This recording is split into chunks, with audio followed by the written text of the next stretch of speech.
Chapter 15. When's the last time you spoke to your ex? Scene 1. Ryan, where the hell is my travel toothpaste? Sophie's voice came from upstairs of their brownstone, followed by the slam of a drawer. Ryan was downstairs, her attention split between her frantic wife's shouts and making sure Oscar's feeder was all set for their trip. Check the side pocket of your carry-on. Found it. A beat then. What about my lucky socks? The ones with the little guns on them. Check the laundry room, babe. I'm pretty sure you left those socks there after we got back from that job. Footsteps pounded overhead, joined by the sound of doors opening and closing. Seriously, Rye? Would it kill you to put things back where they belong? Says the woman who can't find her own ass without a map and a flashlight, she muttered. I heard that. Sophie appeared at the top of the stairs, suitcase in one hand, the other planted on her hip. Okay, smartass. What about my Glock? The one I keep in my waistband? You mean the one currently tucked into the back of your pants? Her hand flew to the small of her back, feeling the accustomed outline of her gun. I knew that, Sophie grumbled, descending the stairs with as much dignity as she could muster. Sit. Ryan patted the love seat cushion next to her. Sit? Sophie paused, glancing at her watch. Ryan, we gotta go. I know, but come on, the plane ain't leaving without us. She reached out, coaxing her closer. Just sit for a second, yeah? With an overdramatic sigh, Sophie plopped down and side-eyed Oscar. What is she up to? Ryan disappeared into the kitchen, returning with a freshly rolled joint that she handed over to her wife. A little something to help you relax. An eyebrow hiked up Sophie's forehead. You trying to drug me or something? But she couldn't fight the smirk as she accepted the rolled-up treat, taking a long pull and letting it marinate in her lungs. In a second, the shorter woman was on her knees, her fingers fumbling with the drawstrings of Sophie's track pants. Sophie sputtered, choking on the smoke. Ryan, what are you... Shh, baby, just breathe. Let me take care of you. Ryan managed to get Sophie's pants down her ankles, without much of a fight. I just want a little taste. Sophie's objections got caught in her throat as Ryan's skills shut her up. The joint was barely hanging from her fingertips, and her head fell back while that talented mouth drove her to cloud 9. Shit! Fuck right, don't fucking stop! Ryan knew what she was doing, putting in that extra work to help Sophie reach the next cosmic level. Pleasing her woman was her favorite pastime, even if it meant burning a few ashes on the carpet.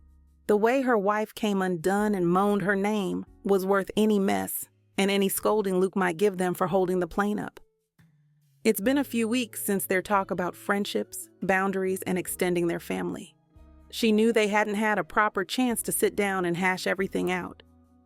There's just been so much going on lately, constantly running from one crisis to the next without a breather. But that's exactly why she wanted to take a moment to help her wife loosen up before they headed out on their latest assignment. Ryan could see the stress her woman had been carrying, both from their work and the personal issues they'd been navigating. She intended to show that even amidst everything, Sophie was still the #1 priority.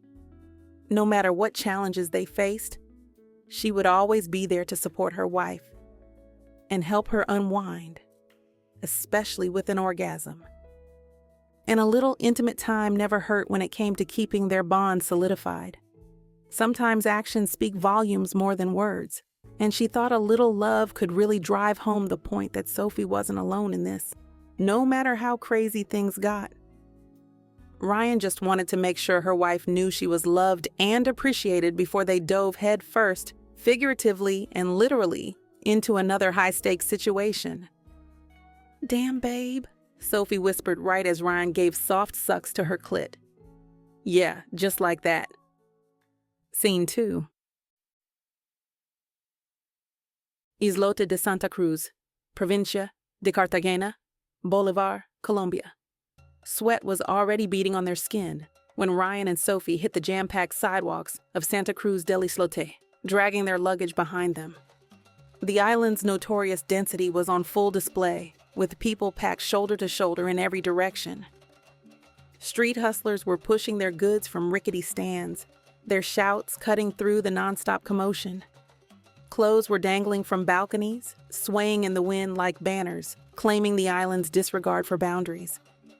Sophie tugged at her jacket, the humidity already making her skin sticky and uncomfortable. Ugh, it's like a sauna out here. She fanned herself with her hand. Here, let me get that for you, baby. Ryan reached over, helping her slip out of her jacket. Just as she was about to drape the jacket over her arm, she heard that unmistakable voice slice right through the ruckus on the street. Well, if it isn't Ryan Wilder. Her body locked up tight, and a chill ran through her as she turned to face the voice. There she was, Angelique, her ex-girlfriend, wearing that trademark smirk like she owned the place. Sophie glanced between the two women, sensing the anxiety practically falling from her wife. Do you two know each other? Damn right we do. I'm Ryan's ex-fiancé. What? Sophie's head snapped towards Ryan. You were never my fucking fiancé. She shot back low and dangerous, with her fist balled up. Well, I could have been, but you blew me off every time I brought anything about the future up. Angelique shrugged, unfazed by Ryan's anger. A jumbled mess of questions and a subtle sting of jealousy roiled within Sophie, while her gaze tossed from her wife to Angelique and back again. What the hell is going on? Ryan sighed deeply, pinching the bridge of her nose. Sophie, this is my ex-girlfriend, Angelique.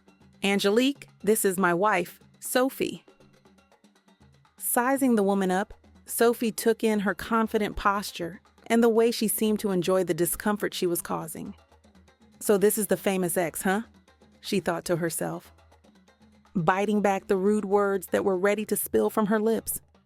Angelique, on the other hand, felt like she was being pranked and had a million questions to ask. Married? Like with rings and stuff? Well, shit, isn't that something? How come I didn't know this? And speaking of, why didn't you text me back when I reached out over a year ago?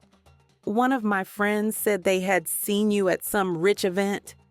Sophie squinted her eyes, shifting her attention to Ryan. What text? What event is she talking about? Ryan shifted uncomfortably, avoiding Sophie's eyes. I don't know what you're talking about. Oh, really? Angelique crossed her arms with disbelief. Observing the interaction, Sophie felt unsettled vibes. Something didn't feel right, like Ryan was holding back. Feeling the pressure of both women's stares, Ryan threw her hands up in aggravation. Look, Angelique, I don't want to play games with you. As you can see, I'm here on vacation with the love of my life, and we still have a lot to do, so if you'll excuse us. As sketchy as the situation felt, Sophie still got a little ego boost from her wife, claiming her like that. The smug look on Angelique's face faded for a beat, her expression going blank when Ryan dropped that love of my life line. So she scoffed, rolling her eyes as she spotted someone she knew further down the street. Whatever, just be careful, you two. This island doesn't take kindly to tourists. Thanks for the tip, Ryan muttered sarcastically, tugging Sophie and their luggage along as they made their way towards their destination. Questions burned on the tip of Sophie's tongue as she followed along, but she held them back, not wanting to cause a scene in the middle of the crowded sidewalk. Ryan locked fingers with her. Hey, don't let her get to you, okay? She's just trying to stir up trouble. I know. It's just weird seeing your ex like that. Trust me, I wasn't expecting it either. But hey, we're here now and we've got a business to focus on. Let's not let Angelique ruin our trip. Yeah?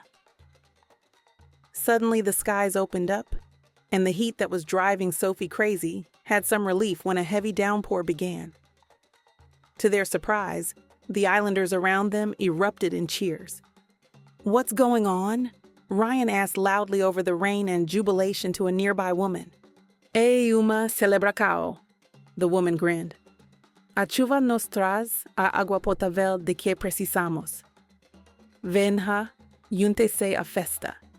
Baffled but intrigued, they allowed themselves to be swept up in the impromptu festivities. Ryan was feeding off the energy of the islanders. Sophie stuck her head in the sky, allowing the rain to cool her down completely. Even with all this going on, she couldn't stop thinking about what other skeletons were hiding in the closet and how those could come back to bite them in the ass down the line. After a few moments of enjoyment, they kept trekking to the house Black Bat managed to lock down for their stay. The importance of their mission and Ryan's ex popping up out of nowhere, weighing heavy on her mind. Scene 3. Ryan tossed her luggage onto the bed in their very small house. She searched through her bag. "Babe, have you seen my portable phone charger? The blue one?" she called over her shoulder. "I heard the electricity here is only available from noon to 5 p.m. After that, it's pitch black." Sophie, who was thoroughly unpacking her own suitcase, sighed. "Did you check the front pocket? That's where you usually put it." "Of course I checked the front pocket. It's not there." Abandoning her unpacking, Sophie moved to Ryan's side, gently nudging her out of the way.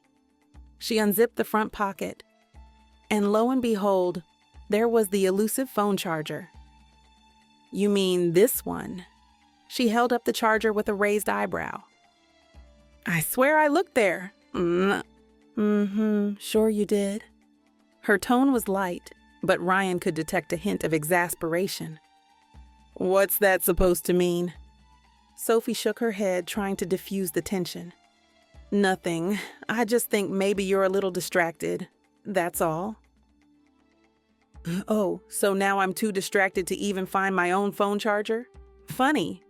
I don't remember you being so condescending when I was helping you find your shit before we left."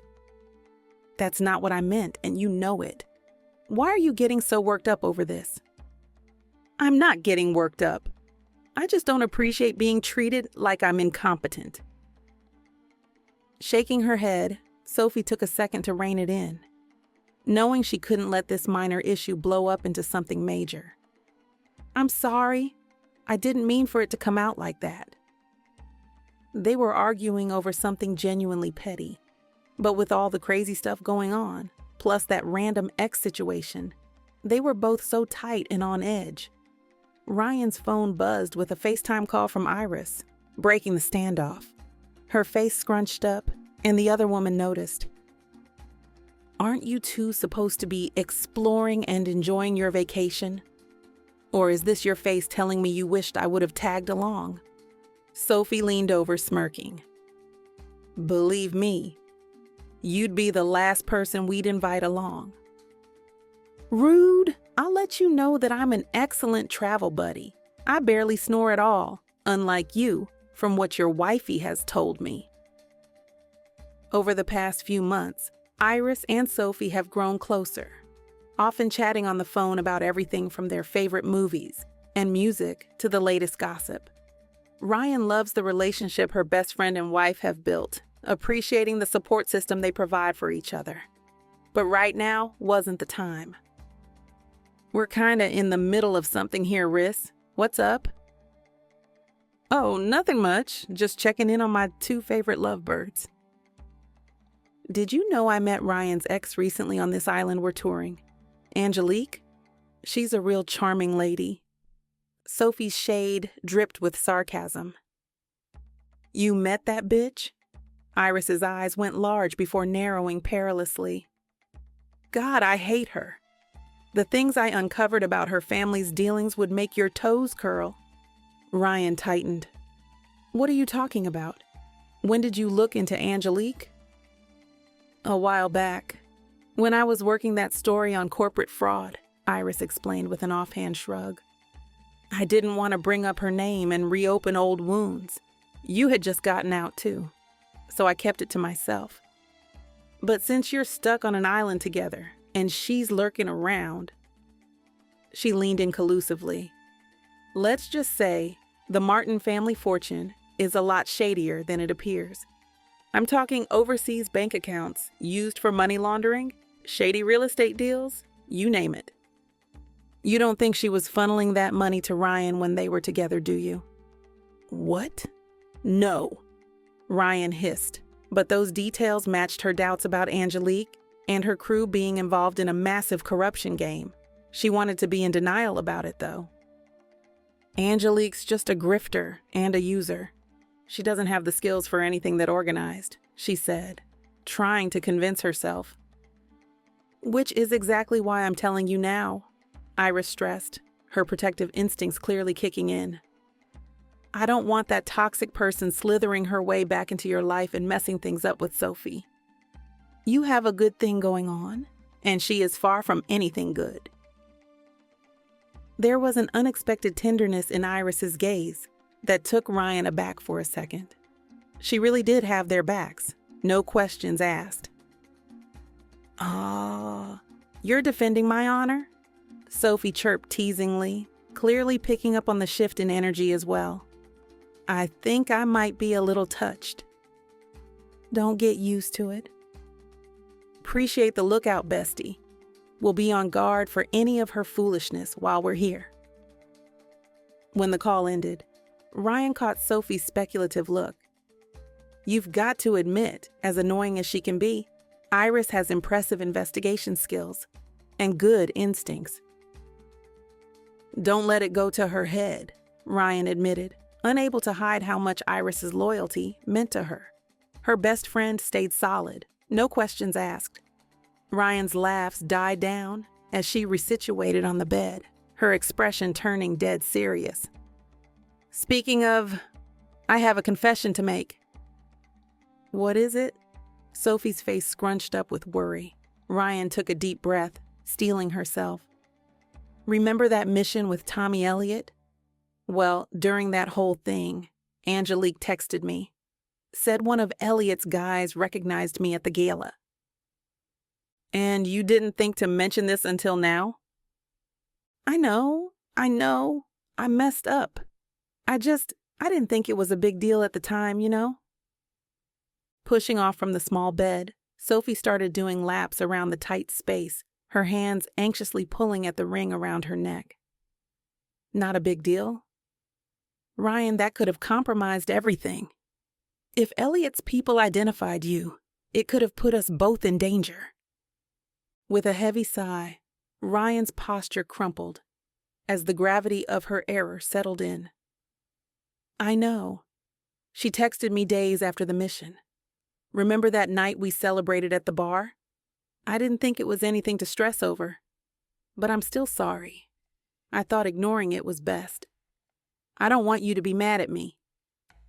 Pausing her agitated stride, Sophie locked eyes with Ryan. Her annoyance was evident, yet that underlying affection and empathy she held for her remained simmering just below.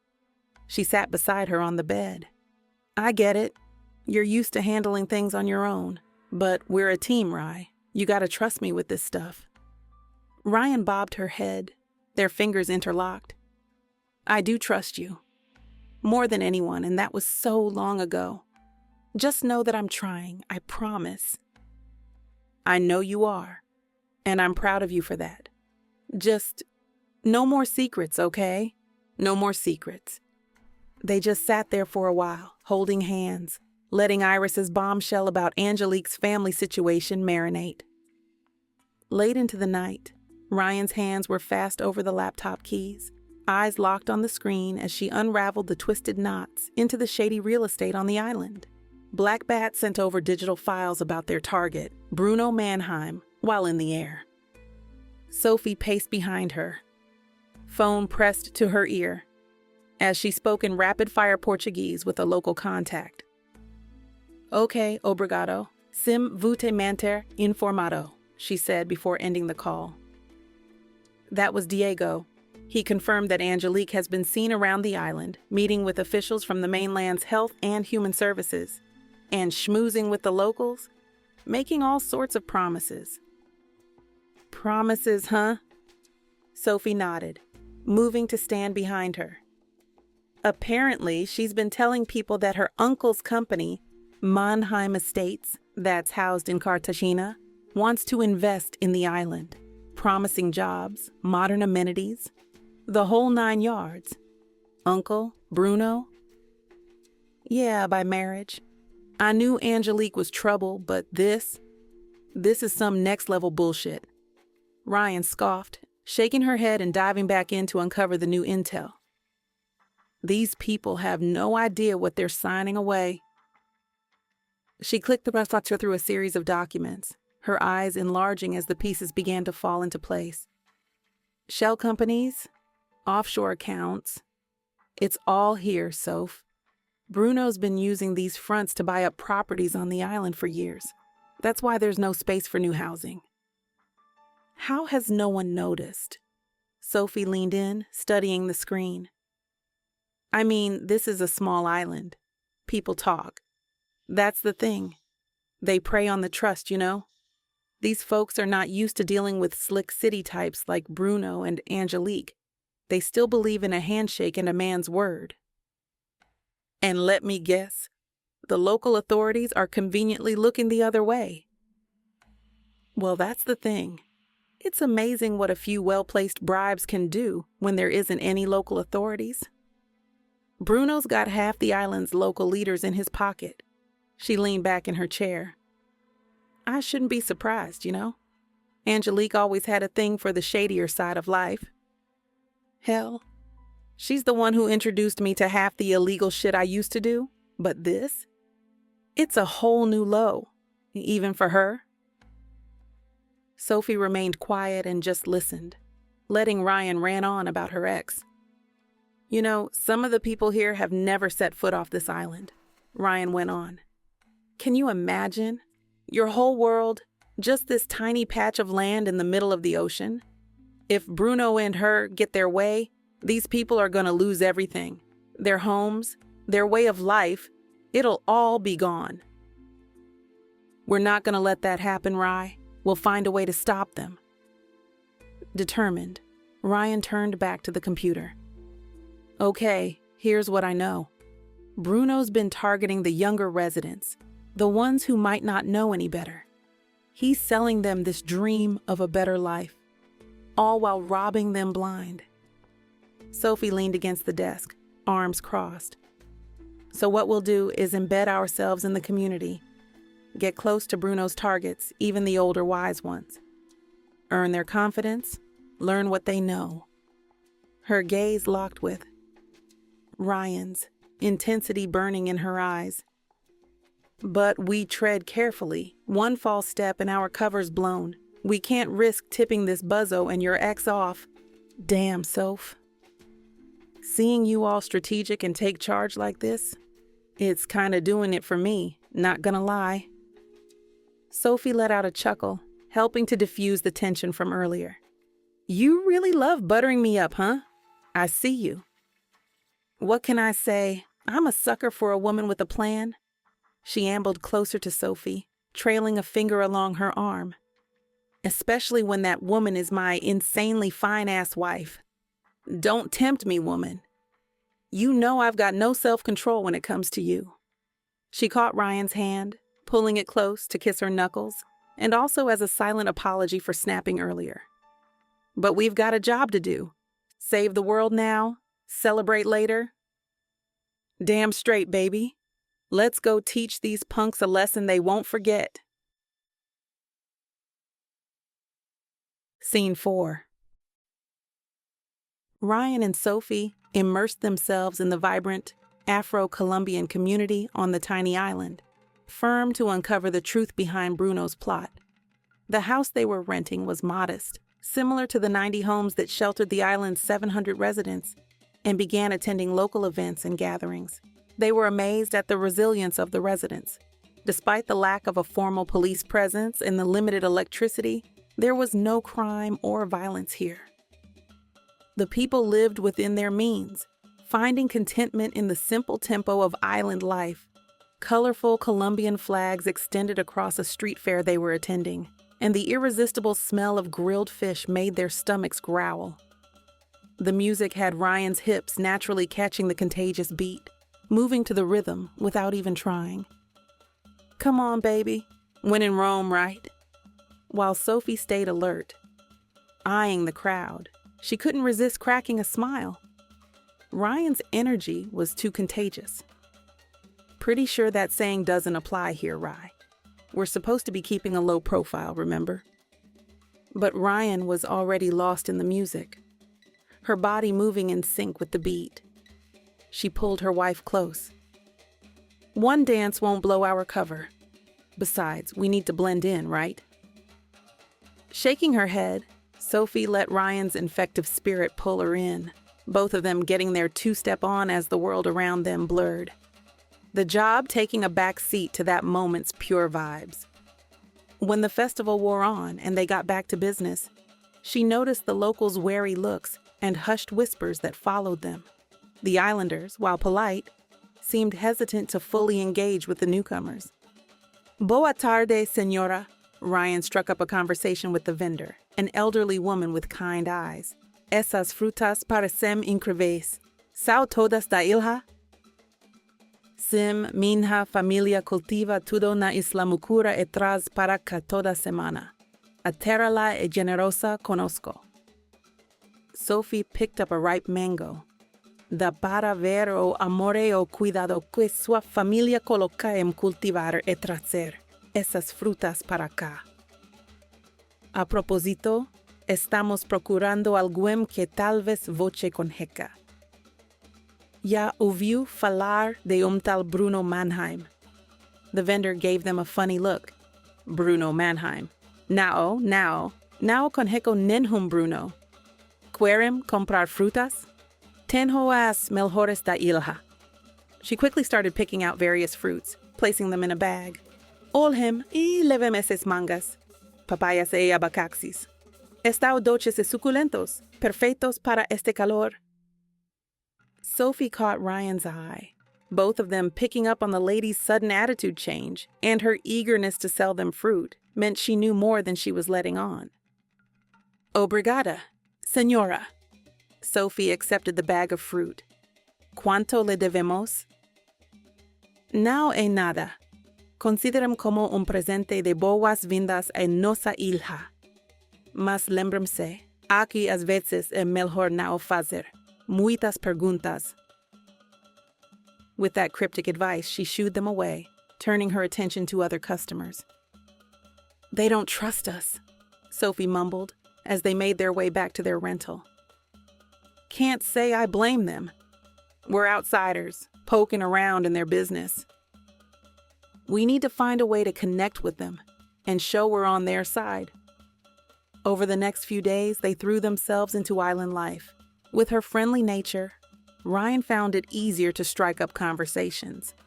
She played football with the children, laughing around the makeshift pitch as she goofily missed a pass. Parece que voce precisa mais prática, gringa, one of the kids teased. Ah, e? Então é assim? Muito bem. A revancha. Vamos ver o que voce tem. From the sidelines, Sophie felt her heart expand as she watched her interact with the kids, igniting the deep love she had for Ryan. Seeing her unbothered, and so herself was everything. But it also dredged up the hurt she had been trying to ignore since their heavy conversation about the future. Ryan had been so stubborn in her stance against having children. But observing her now, it made Sophie question if her wife truly understood her own potential. With a deep sigh, she tore her eyes away, steeling herself to focus on their mission, while Ryan's approach was subtle, building rapport through shared laughs and games. Sophie's method was more straightforward. She actively sought out the islanders who had been hit hardest by Bruno's conspiracies, lending a compassionate ear to their stories. One afternoon, Sophie sat with Maria, an elderly woman who spoke broken English but understood her language. She held the woman's hand as Maria recounted how Bruno's men had pressured her to sell her family's ancestral home. They say I hold back progress, that I selfish, Maria said, trembling. Now quería vender, mas eles now acitaram now por resposta. They not take no for answer. O que te fizeram foi errado, Maria? What they did to you was wrong. Now tinha outra escolha. You didn't have a choice. You so queria proteger minha casa, minha familia. I just want to protect my home, my family. What happened to you isn't fair. Ninguém deveria ser forçado a renunciar a sua casa. No one should be forced to give up their home. Maria coughed hard, then looked at Sophie with hope in her eyes. Vocês vão me ajudar? Will you help me? Sophie hesitated, not wanting to make promises and blow their undercover mask up. Faremos todo o possível para te apoiar, Maria. I'll do everything I can to support you. Mas não posso prometer nada, but I can't promise anything. Isto é maior do que pensávamos. When Maria squeezed her hand, Sophie felt that sense of drive kick back in, hard. She wasn't hitting the brakes until that low-life Bruno and Angelique's ass got knocked down a few pegs. But the investigation took its toll. Late nights spent poring over documents and chasing leads left them exhausted and on edge. One evening, hunched over papers, Ryan threw her pen across the room in frustration. This is like trying to unknot my headphones after they've been through the washing machine. I get one part untangled and then it's just a whole new rat's nest. I know, but we can't give up. These people are counting on us. Sophie rubbed her temples. I'm not giving up. I hate feeling like we're always one step behind, you know? We'll get there, Rye. We always do. But even as she said the words, Sophie knew they were running out of time. Bruno's grip on the island seemed to be clamping by the day. The islanders' hope fading fast. They needed a breakthrough. And soon. But at least there were no mosquitoes to contend with, she mused internally.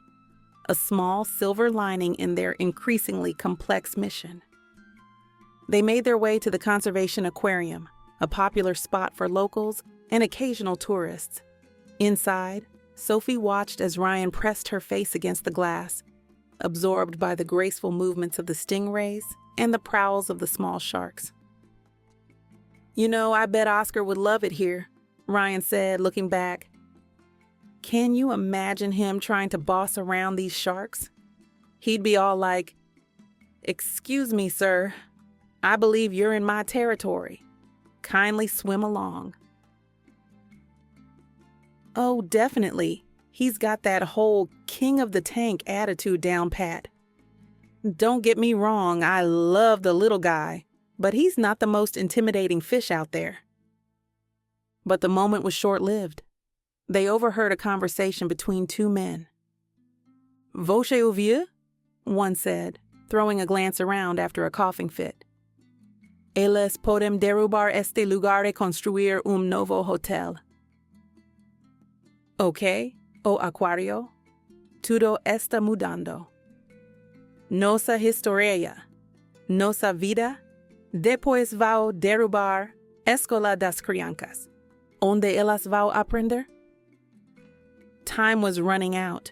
Bruno was really destroying things, and if they couldn't put a stop to his antics soon, there might not be an island left worth fighting for. "I was talking to Maria earlier," Sophie said as they walked back to their rental. "She told me most families here have between 2 to 5 kids. Can you imagine raising that many children in such a small space?" Ryan shook her head, noncommittal. "Oh, and get this," Sophie continued. "Apparently there's a woman here who's been delivering most of the babies for over 40 years. She's like the island's unofficial midwife. I bet she's seen generations of families come into the world." Ryan kept her eyes forward, her steps measured as they walked. She could feel Sophie's gaze on her, searching for a reaction, but she kept her expression carefully neutral. "That's wild," she said finally, her tone light but guarded. "Imagine the story she could tell, huh?" Sophie hummed in agreement, but the silence that followed was hefty with unspoken questions. Ryan could feel her wife's curiosity, her desire to probe deeper, but she was grateful when Sophie let the subject of kids and families drop. The only noise between them was the crunch of their sneakers against the pavement as they walked on. Sophie's comments had Ryan's brain working overtime, but she decided to shelve those thoughts. Scene 5. The crowded cafe was a beautiful location, with patrons talking away as dishes clanked and the coffee machine whizzed. Ryan and Sophie sat at a tiny table on the sidewalk, huddled up and talking strategy for their next move. The Latin music seemed to exude from every corner of the island, a persistent soundtrack to their investigation. Ryan found herself tapping her foot to the catching rhythm. "This music is everywhere." Sophie smiled while looking down at her phone. "It adds to the vibrant atmosphere, don't you think? Almost makes you forget why we're really... Well, if it isn't my favorite couple." Interrupted, Sophie's head snapped up as she spotted Angelique standing beside their table with a shit-eating grin.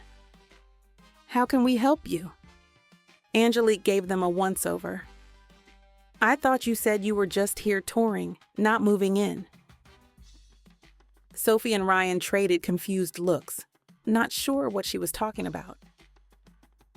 "Every time I look up, you two are somewhere doing God knows what and playing nice with people." Angelique continued with insinuation. "Are you on the run or something? Hiding out here?" She joked. "We are not running from anything. We are just taking a moment to reset from our busy lives. But let me ask you the same question. Why are you here?" "I've been here for a few years now. Well over at the mainland. But I come to this island from time to time, mostly helping my uncle out with some business. You would have known that if you knew how to pick up the phone." "Oh, should I have called when the FBI raided my apartment? Or when I was stuck in prison?" Angelique's arrogant facade cracked. Unmoved by Sophie's pointed scowl, she pulled up a seat and made herself comfortable. "Right, I know we never talked about what happened, but I couldn't get caught up in..." "And I could?" Ryan cut her all off. Angelique's shoulders stiffened as she got defensive. "But I knew they'd let you out sooner or later. There wasn't much to go on." "Is that what you think happened?" Ryan stared at her in disbelief. "Yeah, isn't it?" Sophie looked between the two women, and finally she spoke calmly but firmly. "I don't think now that was the time to have this conversation. So, if you don't mind, I'd like to finish having lunch with my wife." Angelique's eyes narrowed at the word wife. She turned her attention to Sophie, really looking at her for the first time. The soldier met her gaze unflinchingly, her chin lifted in silent challenge. Something bitter twisted in Angelique's features. "I still can't get over you're married." Ryan sighed, her patience wearing thin. "Yes, married and happy, and everything I wasn't with you. Now you heard my beautiful wife. If you'll excuse us." Angelique stood and slid her sunglasses onto her face. "Okay, I see how it is. Catch you later, Ryan." With that, she turned on her heel and walked away, not even bothering to go inside the cafe as she'd originally planned. Ryan leaned in close, her voice low. "You think she suspected anything?" Sophie, who had been watching Angelique's retreating figure, seemed distracted. Ryan gently touched her arm, pulling her attention back. "Huh?" Sophie blinked, focusing on her wife. "What's up?" "What do you mean, what's up?" Sophie countered defensively. "Why are you looking like that? Your ex is a real peach, isn't she?" "She's the worst kind of human." "Is what she is. Anyway, we gotta be careful around her ass. I didn't know she saw us so many times." "I did," Sophie admitted. "What? Why didn't you say anything?" "You were out there schmoozing, so I had to be the one staying woke and watching our backs." "Schmoo." "Sophie, I was gathering intel. What do you mean?" "You're right, my bad." Sophie took a sip of her drink and sighed. "She just, I don't know, brought my whole mood down. I can't believe you dated that piece of shit." "Me either. But guess what? I got the best girl in the world now, right?" Sophie bridged the gap between them, her lips brushing Ryan's in a delicate peck. "The bestest." Ryan smiled, mumbling something about bestest not being a real word. Sophie silenced her with another kiss, deeper this time. "Shut up," she whispered. They knocked out their lunch without saying much about the troubles surrounding the island and Angelique's mess, simply enjoying their time together. Scene 6. It hadn't been easy getting on the guest list for Bruno's yacht party that was planned on the island of Tintapan, which was about 3 kilometers from Santa Cruz del Islote. But Ryan had pulled out all the stops, using every trick in her considerable playbook. She'd hacked into the island's social registry, adding their aliases to the list of wealthy vacationers from Tintapan. They'd bribed the right people, dropped the right names, and even staged a few accidental run-ins with Bruno's associates. In the end, their efforts had paid off. The invitation arrived. A golden ticket to the inner shrine of the island's criminal elite. The card in Ryan's hand was the ultimate flex. "Looks like we're going to a party. Time to break out the fancy clothes." Sophie took the invitation with apprehension. "Let's just hope we can keep our cover once we're on that boat. With Angelique watching us like a hawk, we can't let nothing slide." The yacht party was in full swing, the deck filled with the country's upper class and Bruno's allies. Ryan and Sophie, dressed to the nines, mingled with the crowd, their eyes and ears open for any valuable information. Ryan snagged 2 glasses of champagne from a passing waiter, handing one to Sophie. "Gotta blend in, right?" Sophie drank the alcohol in one gulp. Then she took Ryan's hand, leading her towards the dance floor. While swaying to the music, she caught sight of Bruno, deep in conversation with a group of men. "Bingo," she nodded in Bruno's direction. "Let's see if we can get a little closer." They danced their way towards him, Ryan's hand slipping into his pocket as they passed, planting the tracking device. Just as they were turning around, Angelique appeared. "Looks like someone's trying to climb the social ladder." "Angelique, always a pleasure," Sophie said.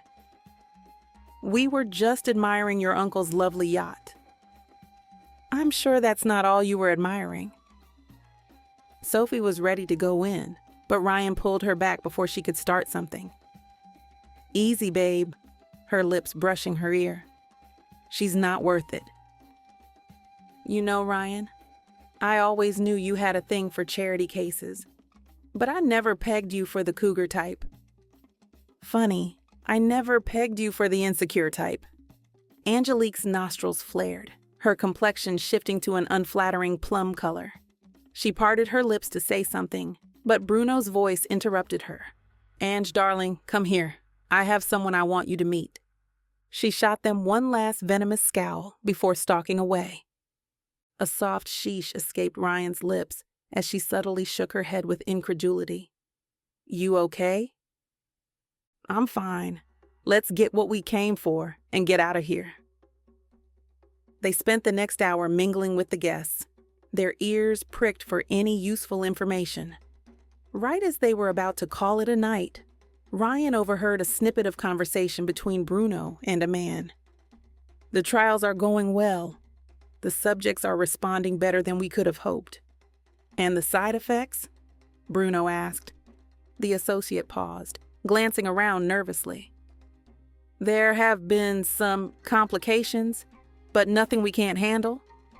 Bruno gave a cold nod. Good. Keep me updated. And remember, not a word to anyone. This stays between us. Ryan threw a look at Sophie on the other side, giving a subtle nod to the exit.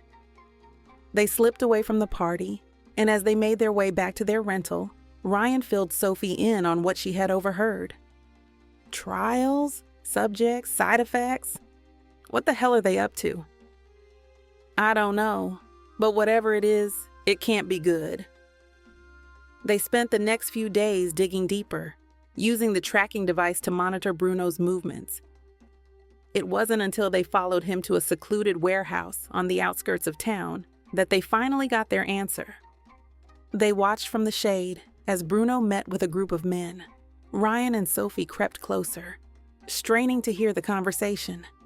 The latest batch of snakebite is ready for distribution, one of the men said, holding up a vial of clear liquid.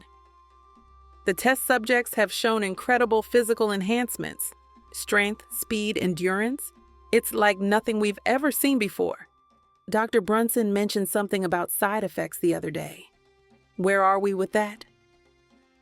We haven't been able to control it the way we've hoped. Acute bronchitis, paranoia, and even a few casualties. But we're working on refining the formula. With a few more tweaks, we should be able to minimize the risks, making it easier to get the residents to do whatever we want them to. Ryan and Sophie had stumbled upon something far more ominous than a simple real estate scam. As they listened, the pieces began to fall into place. Angelique's involvement with the island's health services, the mysterious illnesses tormenting the population, it all made sense now. Bruno and Angelique were using the islanders as unwitting test subjects, experimenting with their drug on the unsuspecting community. Then, once the residents were under their drug, exploiting them as slave labor while transforming the island into their own personal money-making machine. They had to get their hands on that vial and the research data to go with it. Thousands of lives will be destroyed, not to mention the damage to national security if it stayed in the wrong hands. They waited until the meeting was over, the men filing out of the warehouse one by one. As Bruno and Angelique made their way towards the exit, Ryan and Sophie made their move. They burst into the warehouse, weapons drawn. Bruno's security team sprang into action, but they were no match for Ryan and Sophie's skills. They fought their way through the guards, taking them out one by one. In the commotion, Angelique made a grab for the vial, tucking it into her pocket as she ran for the door.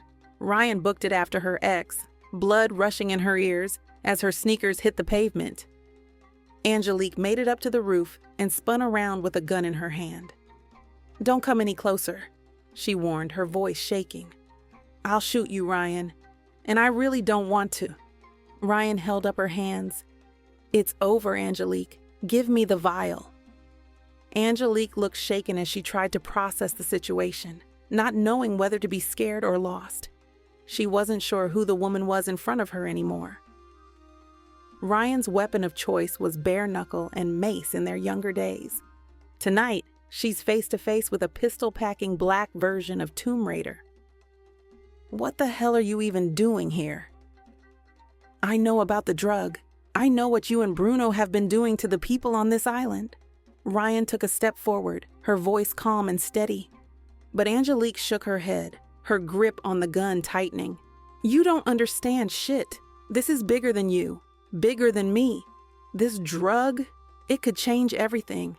Imagine a world where people could be stronger, faster, better. Isn't that worth a few sacrifices?"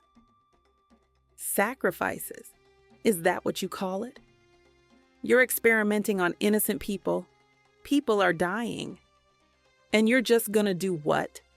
Take their land in the process? How do you know about any of this? What have you been doing, Ryan? And who the hell is that woman you're with? Ryan ignored the questions, her focus solely on the vial in her ex's hand. None of that matters now. What matters is that you give me that vial and come with me. We can end this, Angelique. We can make it right. Make it right? Angelique laughed harshly. You have no idea what you're talking about, Ryan. You're in way over your head. She waved the gun, her eyes wild. I'm doing what needs to be done, for the greater good. And I won't let you or anyone else stand in my way. Ryan saw her chance. In one quick motion, she lunged forward, knocking the gun from Angelique's hand. They wrestled on the rooftop, trading blows as they fought for control of the drug Ryan was able to snatch out of her pocket. Ryan, stop! You don't know what you're doing! But she didn't listen. She couldn't, not when so much was at stake. In the end, it was Angelique's own pride that was her downfall. She made a desperate grab for the vial in Ryan's hands, her foot slipping on the edge of the roof. Ryan watched in horror as she tumbled over the side, her scream and hard fall loud in the night air. Angelique! Ryan raced to the edge with her heart in her throat. Her ex was lying on the ground below, her body twisted at an unnatural angle. The small bottle lay shattered beside her. Ryan stood on the rooftop, staring down at the broken body. Tears streamed down her face, a mixture of grief, anger, betrayal, and a deep, aching sadness. She had thought Angelique was her first love. She had given her heart, trust, and everything to her. She had let the other woman see parts of her that remained hidden from the rest of the world. For a while, it was good. They were two wild souls, running free and living life on their own terms. But then it all went wrong. When the feds came knocking, Angelique left her to take the fall alone. She spent time in prison because of her ex. Her life in ruins, while the other woman got away scot-free. The betrayal cut deeper than any knife ever could. And now, to find out what her former love had been doing, experimenting on innocent people, letting them die, all for some distorted vision of the greater good. It made her sick to her stomach. This wasn't the Angelique she thought she knew. Maybe she never really knew her at all. She was crying for that young girl she was, for the love she thought they had, for the future she once imagined for them. Ryan was crying for the innocent lives her ex-lover had destroyed in her pursuit of power, for the monster she had become. Sophie came rushing out onto the roof. "Ryan, are you okay?" Ryan nodded, tears streaming down her face. Sophie gathered her wife into her arms, holding her close as she sobbed. They stayed like that for a few minutes. Finally, she pulled back, her hands cupping Ryan's face as she looked into her eyes. "Baby, I know this is hard, but we have to go. We can't stay here." Drawing in a jagged breath, Ryan willed herself to calm. But the image of Angelique lying there, unmoving, felt burned into her brain. While Sophie held her in her arms, she felt confused. Angelique was a horrible person. So why was her wife crying so hard over her death? She understood that they shared a history, but the depth of her grief caught Sophie off guard. Was she being insensitive? A part of Sophie felt irrational jealousy at the thought that Ryan might still have some remaining feelings for her ex, but she quickly pushed that aside, not wanting to focus on it. "Ryan?" Her voice cut through her thoughts, gentle but insistent. "We have to go." She nodded, wiping at the tears with the back of her hand. Okay, let's go." Ryan allowed Sophie to help her to her feet, leaning heavily on her wife as they made their way back down the stairs and out of the warehouse. "What's up, guys?" Scene 7. They rushed into their rented house with the evidence they gathered, a ticking time bomb that could bring Bruno's empire crashing down.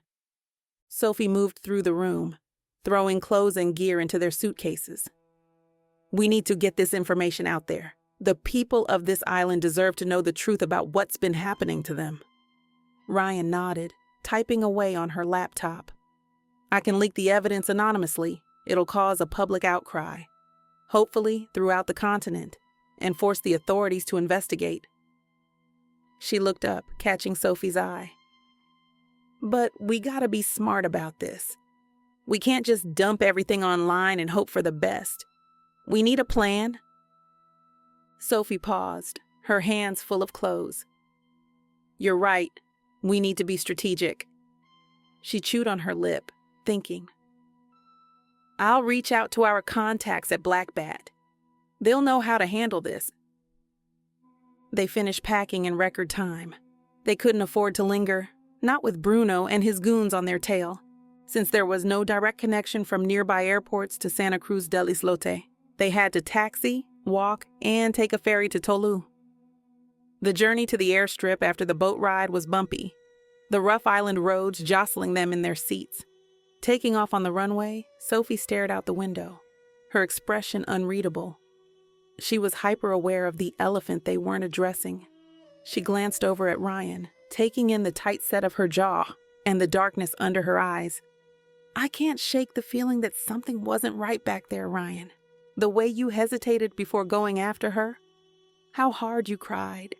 It's like a part of you still cared for her, even after everything she did. Whoa, hold up. Where the hell is this coming from? You're sounding a little crazy right now. I didn't hesitate because I still cared for her. I was in shock, trying to process what was happening. Don't call me crazy, Ryan. I'm not crazy. I'm just trying to understand how you could have loved someone like her, someone who could hurt you so deeply and still have a hold on you. And you're crying over that? Ryan took a deep breath. Sophie, you're sounding really heartless and cold right now. I am a killer, Ryan. When there's a job to be done, I can't afford to let emotions cloud my judgment. Angelique was a threat, plain and simple. She chose her path, and it led to her destruction. Wow, okay. I see how it is. I'm not allowed to have fucking feelings about my ex dying, but you're allowed to judge me for it. Ryan laughed, but there was no humor in it. You know what? You're right. You are a killer. A damn good one. But not all of us can just switch off our emotions like that. I'm not a fucking robot. Ryan turned to stare out the window, clenching her jaw and trying to rein in her temper. I'm not asking for your permission to grieve or whatever the hell this is, Sophie. I'm asking for your support, your compassion. She closed her eyes, suddenly exhausted. Look, I know my past with Angelique is a lot to handle, but you gotta believe me when I say that's all it is. The past. You're my present and my future, Soph. You're the one I love, the one I choose, every single day. What else do I have to do for you to believe me? I want to believe that, Ryan. I really do, but when you keep things from me, like that text she sent you, it makes me wonder if you're not being fully honest with me. It was a while ago, and it didn't seem important at the time. I didn't want to worry you over nothing. But it wasn't nothing, was it? Sophie countered, her voice rising. She knew about the gala, which means she's been keeping tabs on you, and now she was living on this fucking island that we coincidentally were assigned to. You don't find that suspicious, Ryan? No, I don't, because those two missions had nothing to do with each other. And in case you forgot, Angelique is dead. So I'm sorry if I don't want to keep talking about her. Ryan sat up, ready to play whatever game Sophie was trying to coax out of her. But you know what? Real fucking ironic that you're one to talk about keeping in touch with exes. I know you still talk to Renee. Renee and I are just friends, and we barely talk. She sends me stupid military memes once in a blue moon just to reminisce about the old days. That's different, and you know it. Ryan could feel her anger boiling over, the words spilling out of her mouth before she could stop them.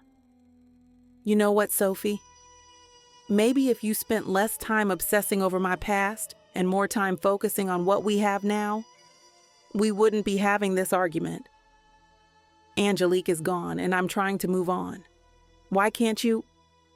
Sophie had fallen silent, her eyes staring at the seat in front of her, feeling more suffocated than before in the cramped space of the cabin. The plane hit a patch of turbulence, the sudden jerk sending Ryan's stomach into her throat. At this point, she was done with conversation. She closed her eyes, trying to block out the world around her. She was running on fumes after all the crazy shit that went down recently. She must have dozed off, because the next thing she knew, Sophie was nudging her awake, an earbud dangling from her hand. "Hey, did you pack Oscar's feeder before we left?" The question came out heated, her tone making it clear she was still feeling some way. Ryan blinked, her mind fuzzy with sleep. I guess, I don't remember, but I'm sure he's fine, Sophie. It's just a couple of weeks. Plus, I think I did. Just a couple of Ryan, he's a living creature, and he depends on us. I can't believe you could be so irresponsible. That accusatory tone instantly rubbed Ryan the wrong way. He's your pet, not mine. And like I said, I'm pretty sure I did. Sorry if I can't remember this shit right now, after everything that we've just been through. Swiveling to stare out the window, she locked her mouth so tightly that her molars ground against each other. Behind her, she heard Sophie get up, the sound of her footsteps fading as she moved to the back of the plane. Ryan squeezed her eyes shut, trying to block out the sound of her retreating footsteps. She wanted to pursue Sophie, to close the distance and make things right, but the weight of her emotions held her in place. She wanted to scream, to rage against the unfairness of it all. How had they gotten here? She wanted to cry, but there were no more tears inside of her. All she could do was hope that they'd find their way back to each other and talk it out before the next test of their love proved too much to overcome. But she needed time. As soon as the plane's wheels hit the ground, Ryan was out of her seat, desperate to put some distance between herself and the smothering pressure of the past few hours. She yanked her bag from the overhead compartment, but Sophie's gentle touch on her elbow stopped her short. Hold up a sec. I shouldn't have come at you like that. Seeing your ex, watching her, you know, that's some heavy shit. I can't pretend to know what's going on in your head right now, but I'm here, okay? And I love you. Ride or die, just like we promised. Ryan had to take a couple of deep breaths to keep her feelings from spilling out. All she could give was a small nod, her lips twitching in a weak attempt at a smile. But the words remained stuck in her throat, so she said nothing in return. Shouldering her duffel, Ryan turned on her heel, making her way to the front of the plane and leaving Sophie to stare after her, stunned